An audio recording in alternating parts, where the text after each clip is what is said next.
Швеции имеет команду Bomberg. And I can't promise that. Hezbollah प्रमुख Hassan Nasrallah की मौत पर मिडिल ईस्ट से लेकर रूस तक दुनिया दो धड़ों में बंट गई है। एक तरफ जहां अमेरिका इस हमले का समर्थन करते हुए कहा कि आज सैकड़ों अमेरिकी सैनिकों को न्याय मिल गया जिनकी जान हिजबुल्लाह के हमलों में चली गई थी, वहीं ईरान और रूस ने इस हमले को लेकर इजरायल के खिलाफ मोर्चा खोल दिया है। हालांकि ये कोई नई बात नहीं है। ईरान और रूस शुरुआत से ही हमास, हिजबुल्लाह और हुती को समर्थन करते रहे हैं, लेकिन अब रूस के विदेश मंत्री सर्गेई लावरोव का संयुक्त राष्ट्र में ये बयान इस बात की तस्दीक कर रहा है कि नसरल्लाह के मरने के बावजूद रूस हिजबुल्लाह के साथ कंधे से कंधा मिलाकर खड़ा हुआ है।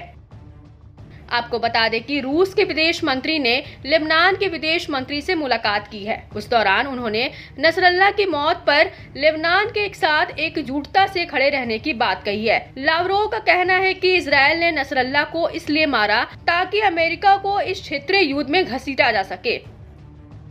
हालांकि लावरोव ने यह भी कहा है कि इस हत्या से क्षेत्र पर पड़ने वाले भयावह नतीजों की जिम्मेदारी इजरायल को लेनी पड़ेगी।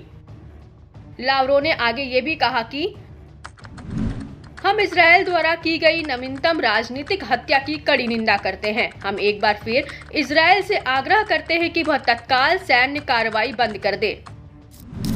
लावरोव ने आगे ये भी कहा कि जो ईरान को उकसाना चाह रहे हैं उनकी मंशा अमेरिका को भी उकसाने की है और अगर ऐसा होता है तो पूरे इलाके में एक बहुत बड़ा युद्ध छिड़ जाएगा।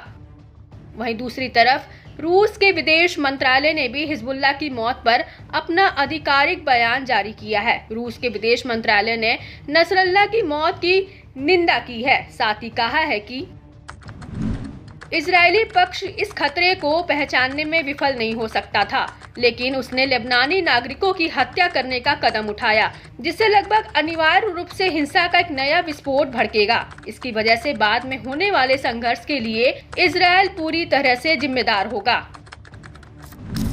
आपको बता दें कि नेतन्याहू चाहते हैं कि नसरल्लाह की मौत का बदला लेने के लिए ईरान सीधे इस जंग में कूदे और इजरायल को ईरान के परमाणु ठिकानों पर सीधा हमला करने का मौका मिले।